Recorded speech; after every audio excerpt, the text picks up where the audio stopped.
el acuerdo que estarían firmando Estados Unidos e Irán. Ya se firmó un memorándum de entendimiento. El día de hoy debería materializarse la firma de un acuerdo temporal de 60 días y después de los 60 días debería firmarse un acuerdo definitivo. Obviamente que es una buena noticia, pero obviamente que no podemos cantar victoria, porque eh, en el camino pueden suceder cosas y como siempre me recuerdan mis amigos abogados, ¿no? El diablo está en los detalles. Así que mientras no haya un acuerdo definitivo, no podemos decir que esto ya está resuelto, pero las noticias son buenas. De hecho, uno de los primeros puntos es la reapertura del estrecho de Hormuz. Y eso es una buena noticia. Vamos a gastar menos dinero ahora en combustible. Los pasajes aéreos van a bajar, voy a poder viajar más. Bueno, hay buenas noticias, ¿no? Los mercados han reaccionado positivamente, sobre todo los mercados bursátiles. Y no nos olvidemos que uno de los principales elementos de insumo en la producción de la economía mundial es el petróleo. Nos guste o no nos guste, es el petróleo. Entonces, al tener insumos de menor precio, obviamente el clima de negocios mejora. Vamos a dividir esta presentación en dos partes. En la primera voy a hablar sobre los principales elementos, 7 elementos del acuerdo, ¿m? Que me parece que son importantes. Y segundo, vamos a hablar de cuáles serían los impactos.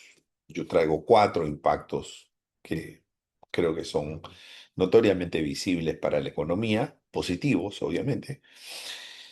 Em, y bueno, a partir de ahí creo que vamos a poder hacer un mejor seguimiento a lo que va a ocurrir, a lo que va a suceder con este acuerdo que tiene 3 etapas. La primera, el memorando de entendimiento que ya está firmado. Claro, se ha firmado por separado, ¿no?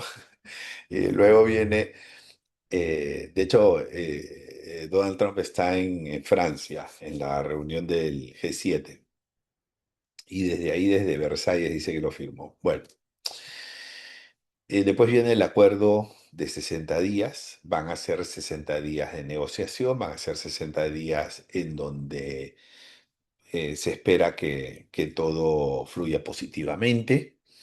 Y de ser así, pues ya empezamos, digamos, con una tensión geopolítica menos, sobre todo en una zona que, digamos, tradicionalmente, históricamente ha sido una zona de conflicto, que es el Medio Oriente. Entonces, un problema menos, una preocupación menos, una tensión geopolítica menos, una guerra menos, ¿no? Bueno. Eh, entonces, a ver, los principales puntos del acuerdo, ¿cuáles son? Primero, se terminan las hostilidades, es decir, todos bajan las armas, ¿no? Ese es el primer punto del acuerdo, me parece importante, y eso incluye el Líbano, ¿no? Entonces, incluye el Líbano y bueno, este es un acuerdo entre Estados Unidos e Irán, ¿ok? Hay que recordar un poquito que, digamos, un poco la génesis de esta guerra, ¿no? O este conflicto. Eh, Siempre preocupó al mundo, o siempre ha preocupado, preocupa y seguirá preocupando al mundo quiénes son los países que tienen armamento nuclear, porque pueden destruir al mundo. Entonces hay una preocupación natural. Actualmente hay 10 países que tienen armamento nuclear, ¿no? Entonces, Irán estaba en un proceso de construcción de armamento nuclear, bomba nuclear. ¿No? Y eso le preocupaba a todo el mundo, pero había un jugador, digamos, importante en el mundo, que es Israel, que era el que estaba más preocupado, ¿no? Porque Israel decía, mira, el primero con el que van a querer usar ese juguete somos nosotros, así que no queremos que... ¿no? Y entonces Israel presionaba y bueno, como era una preocupación que era recogida por todas las naciones en el mundo en general, entonces pues le hacían caso a Israel, ¿no? Y llega, digamos, a la inteligencia de Estados Unidos información de que Irán había avanzado significativamente con la construcción de su armamento y Estados Unidos entra a Irán y destruye, digamos, el búnker donde estaban construyendo el armamento nuclear. Le queda todavía, le queda todavía insumos nucleares a Irán, que ese es otro punto que ahora vamos a hablar, pero después de ese ataque, o incluso antes del ataque, quien metía mucho carbón a la hoguera era Israel, ¿no? Israel ha demostrado que tiene influencias en el mundo. Entonces Israel convence a Estados Unidos de que había que hacer ese ataque y había que destruir el armamento nuclear que tenía eh, Irán. Bueno, Estados Unidos entra, ataca, destruye, ¿no? Y luego Israel no se queda muy tranquilo, ¿no?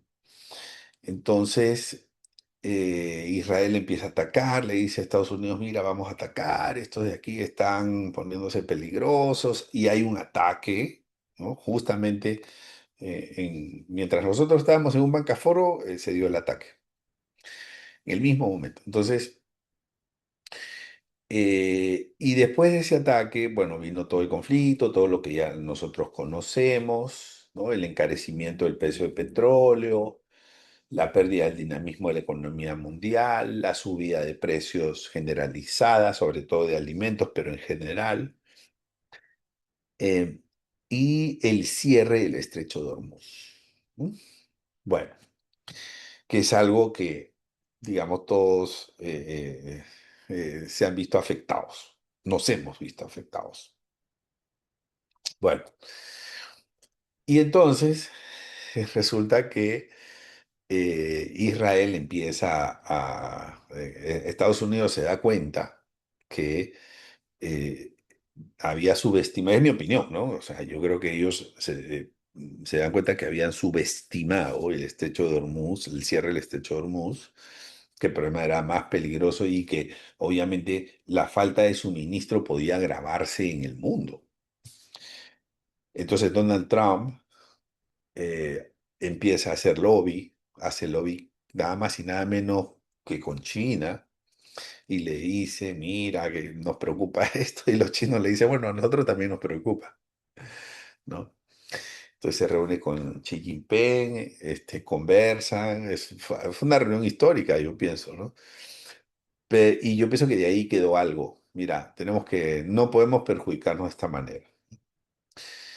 Y China, de alguna manera, ha tenido, de forma directa o indirecta, pienso yo, algún mecanismo de eh, influencia o presión para que Irán firme este acuerdo, ¿no? Bueno, pues la relación entre Irán y China es cercana, ¿no? Tiene muchos lazos económicos, de comercio, de soporte, ¿no? Bueno, entonces, ¿qué pasa? Y después Israel se pone a atacar el Líbano y entonces mientras Donald Trump está negociando, eh, Israel empieza con sus ataques, ¿no? Lo que pasa es que hay movimientos en el Líbano que son cercanos y son probablemente financiados por Irán, y entonces es, digamos, una fuerza revolucionaria, la cual Israel pues ataca y lo hace, digamos, con mucha decisión, ¿no? Bueno, entonces ahí viene el punto que Estados Unidos, Donald Trump se molesta con Netanyahu, el presidente de Israel, y le dice, mira, tú no puedes seguir haciendo esto, déjame, que yo tengo que firmar la paz. En el contexto interno de Estados Unidos, en noviembre vienen las elecciones intermedias y Donald Trump no quiere ser el malo del mundo, ¿no? Entonces, en la mente de Donald Trump está que él es el que gobierna, es el presidente, no es el presidente de los Estados Unidos, es el presidente del mundo, ¿no? En la mente de él, ¿no?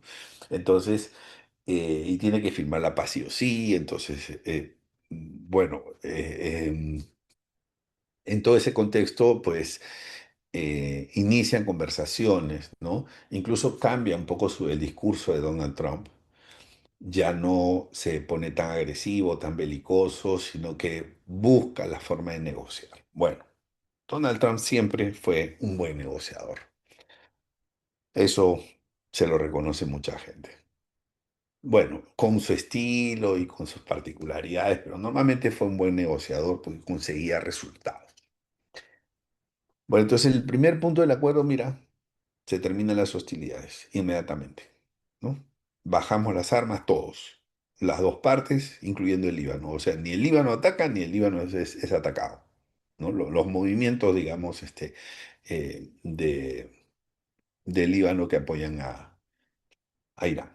Muy bien, punto número uno. ¿Estamos de acuerdo? Sí, estamos de acuerdo todos en que paramos de dispararnos. Punto número dos, ¿no? Tenemos que firmar un acuerdo definitivo dentro de 60 días. Entonces, nos comprometemos a que dentro de 60 días vamos a firmar un acuerdo ya de largo plazo, ¿no? Casi como, no vamos a ir a un tratado, pero digamos parecido a un tratado, ¿no? Y probablemente un tratado, ¿no? Pero algo ya de largo plazo.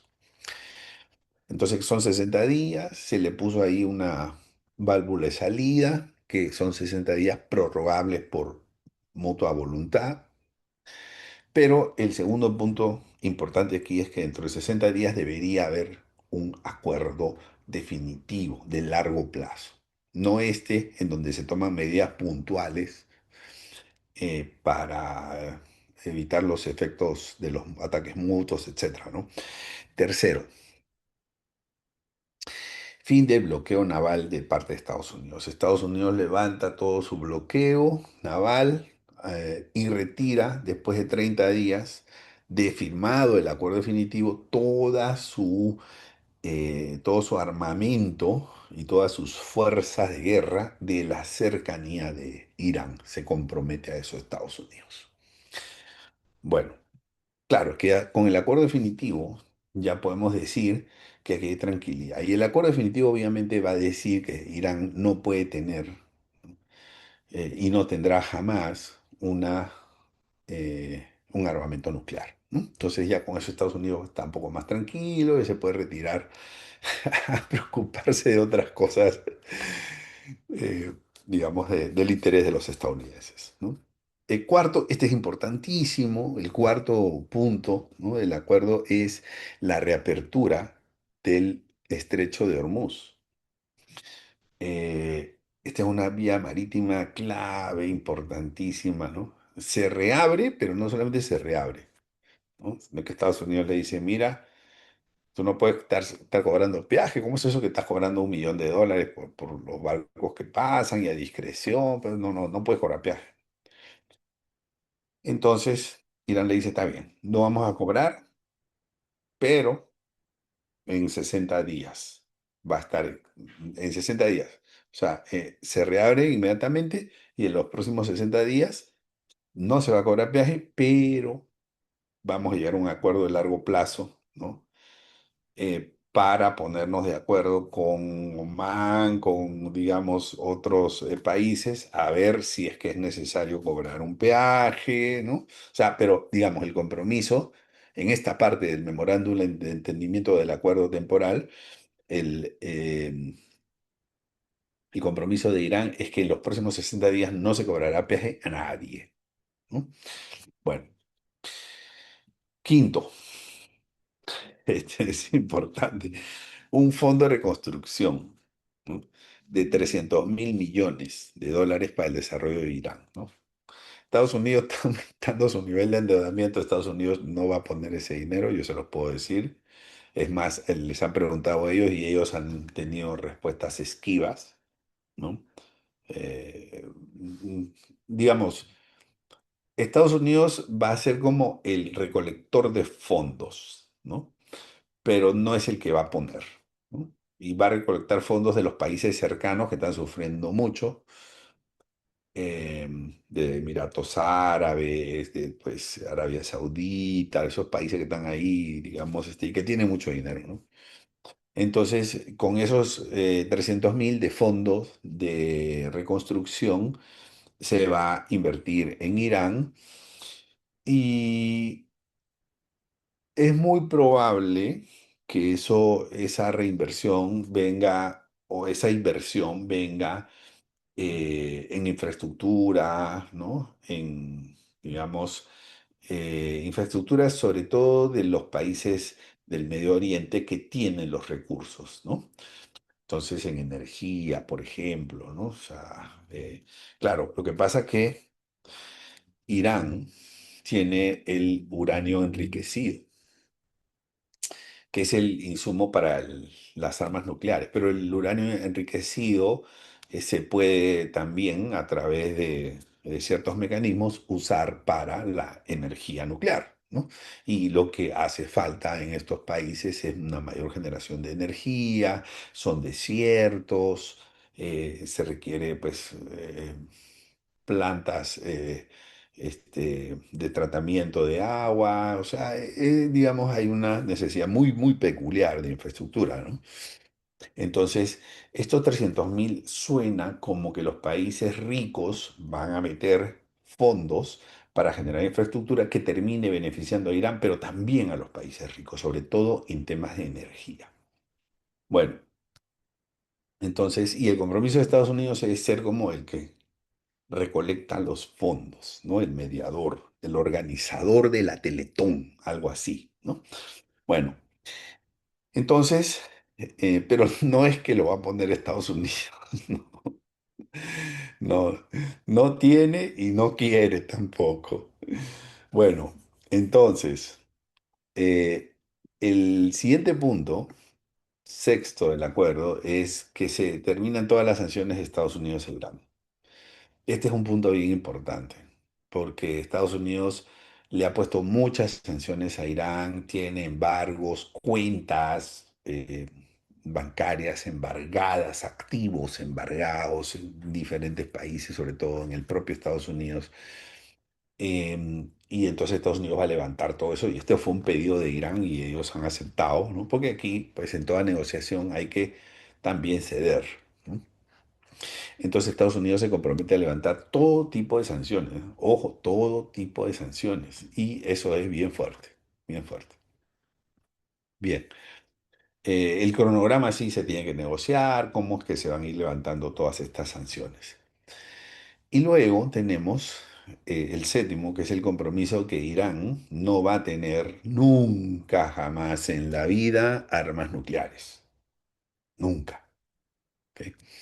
Y va a eliminar cualquier uranio o insumo nuclear enriquecido bajo la supervisión de la OEA.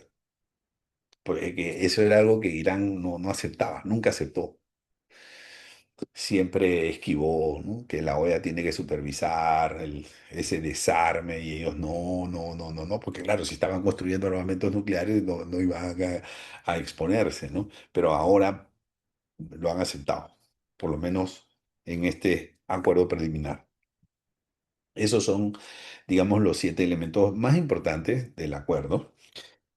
Como verán, son buenas noticias.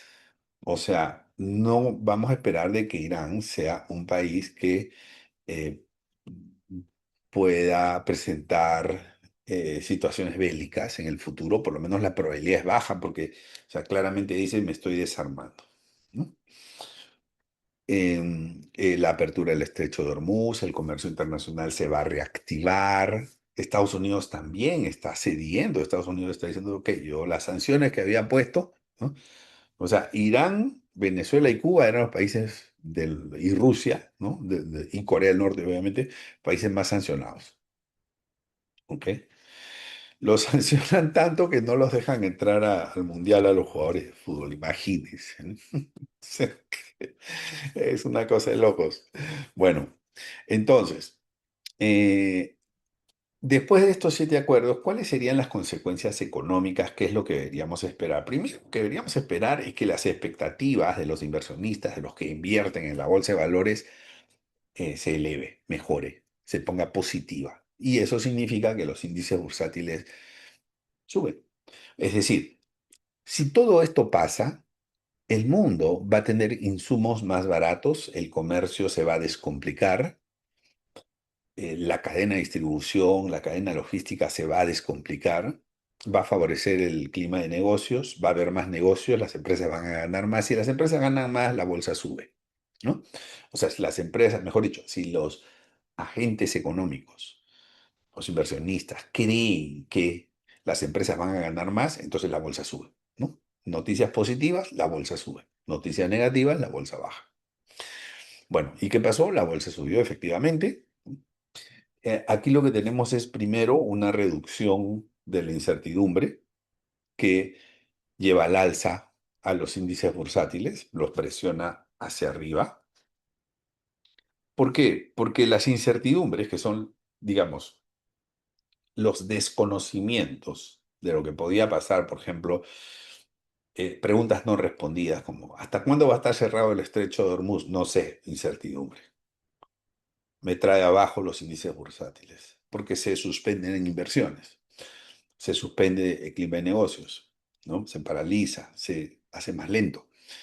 Entonces, ahora ya sabemos que el estrecho de Hormuz se está reabriendo. Ya tenemos una respuesta a esa pregunta, ¿no? Entonces, ¿el precio del petróleo seguirá alto? No, ya está bajando. Ya comenzó a bajar, ¿no? Ayer tuvo una reducción importante del precio del petróleo. Entonces, bueno, eh, esa es la primera, ¿no? Reducción en la incertidumbre. ¿Qué significa eso? Que las empresas van a vender más, que las empresas van a invertir más, que las empresas van a ganar más, que la bolsa va a subir, ¿no? Que los índices bursátiles van a subir en todo el mundo, en todos lados, ¿no? Ahí está, mira, este es el índice US 500, que está conformado por los 500 valores, las 500 empresas más importantes en Estados Unidos. Y bueno, claramente ahí tú puedes ver que hubo un bajoncito, ¿no?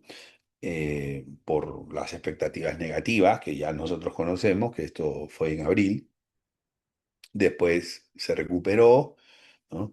Pero en los últimos días se ha tenido como, o mejor dicho, ayer jueves tuvo una subida y muy probablemente esto va a seguir subiendo.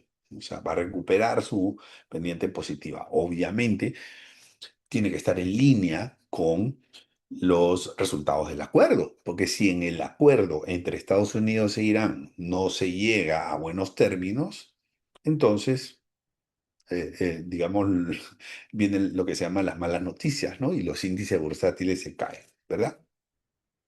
Bien, ¿qué más? Luego tenemos la reducción del precio del petróleo, que es, como ya sabemos, es evidente, ¿no?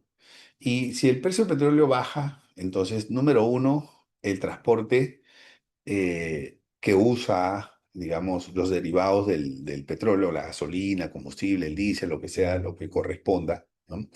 Entonces, evidentemente, el transporte, pues, mejora su eficiencia. El turismo también, porque la aviación civil, las líneas aéreas son muy sensibles al precio del petróleo, porque consumen mucho, digamos, combustible, pues en grandes cantidades, ¿no? Combustible para avión. Em, y entonces el turismo, obviamente cuando suben los precios, el turismo se afecta un poco y cuando bajan los precios de los boletos aéreos, el turismo se reactiva, ¿no? Bueno, la energía también. ¿no? La energía, porque pues, la energía va en proporción, o sea, la energía tiene varios elementos, el precio de la energía lo conforma, digamos, varios elementos, ¿no?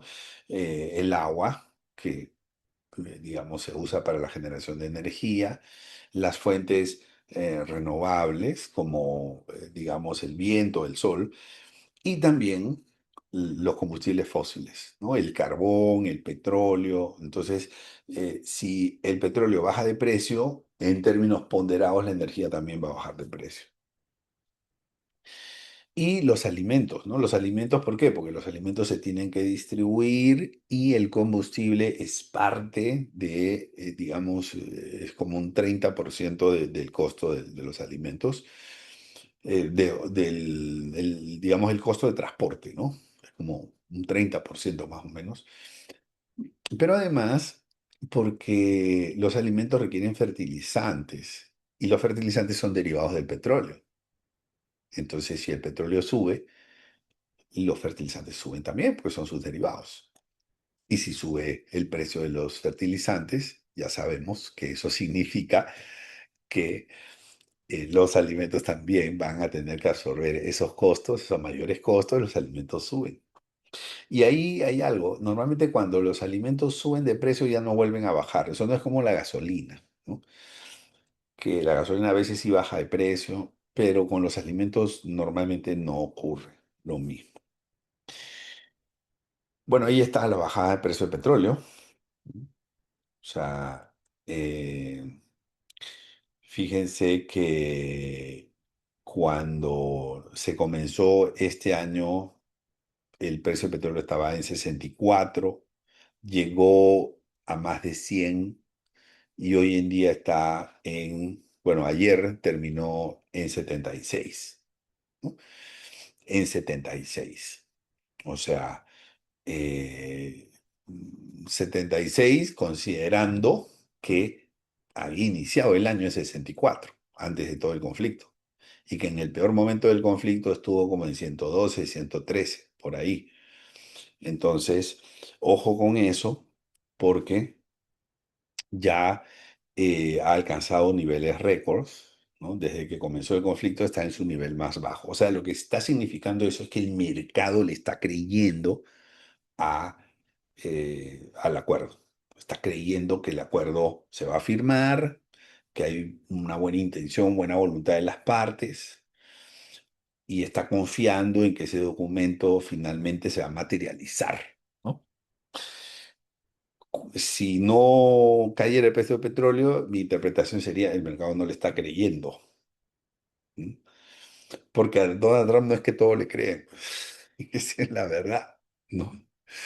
Pero bueno, parece que sí. En este caso es un acuerdo de una doble buena voluntad, ¿no? Con una real intención de cerrar un acuerdo de paz. Lo tercero es la normalización de las cadenas de distribución. O sea, ¿por qué? Porque como no podían salir los buques del Estrecho de Hormuz, no se podían tampoco, digamos, se paralizaba toda la cadena de valor del mundo, la cadena logística, ¿no? El transporte naval, todo eso, se interrumpió, ¿no? Porque eso tiene múltiples engranajes y basta que se detenga uno para que termine afectando a todo lo que pasa en el otro lado del mundo. Entonces ahora vamos a recuperar el dinamismo del comercio internacional con este acuerdo. La cosa se va a normalizar, ¿no? Más bien ahora tenemos otro problema, que es el fenómeno del niño. Ese es otro problema, ese es otro inconveniente, ¿no? Porque el canal de Panamá puede terminar sufriendo los impactos de menor agua. Y aunque todavía es un poco temprano para poder eh, precisar, pues no deja de ser una amenaza, porque va a ser un año especial. El cuarto impacto es una menor presión al alza en precio de bienes y servicios. Y lo digo de esa manera, ¿no? Precio al alza, digamos, presión al alza en precios. No digo inflación porque mi profesor, si yo digo eso, mi profesor de economía, mi profesor de teoría monetaria, Julio Velarde, pues toma un vuelo a Panamá y llega y me jala las orejas, ¿no? Y me dice, ¿tú cómo vas a decir eso? No, vamos a quitar el título de economista, porque él siempre insistía que inflación es una subida persistente de precios, ¿no? eh, no es una subida de una sola vez. Aquí lo que hemos tenido es un hipo, ¿no? Entonces eso no es persistente. Ahora, yo se lo podría discutir, ¿no? Porque ¿cuántos meses seguidos tiene que ser persistente, ¿no? Entonces se lo podría discutir, pero yo lo voy a discutir con uno de los mejores banqueros centrales del mundo, que es Julio Velarde, ¿no? Al contrario, mi profesor, yo sí, sí, Julio, lo que tú digas. Tienes toda la razón. Entonces, bueno, por eso lo pongo de esa manera, ¿no? Pero es, digamos, dicho en lenguaje coloquial, menor inflación. Ahora, ¿y eso qué tiene que ver con nosotros? Bueno, menor inflación, que claro, quiere decir que las cosas ya no te van a salir tan caras, pero hay algo más, ¿no? Y es que cuando la inflación se atenúa o deja de subir, entonces la tasa de interés, que es el remedio, es el antídoto para que la inflación no se eleve. Entonces, cuando la inflación deja de ser una amenaza, la tasa de interés deja de ser la medicina. Y nosotros veníamos de una tendencia en donde la tasa de interés, sobre todo la tasa Fed, venía disminuyendo porque estábamos controlando la inflación hasta que viene este conflicto y dice, no, mira, hay que pensarlo bien porque de repente esto, si seguimos bajando la tasa de interés, activamos un fenómeno monetario y entonces volvemos a inflaciones altas que después no podemos controlar. No, no, no bajemos la tasa de interés. Bueno, ahí puede haber un cambio en las próximas reuniones del comité de la FED, ¿no? Y podría ser que, o es más probable que la tasa de interés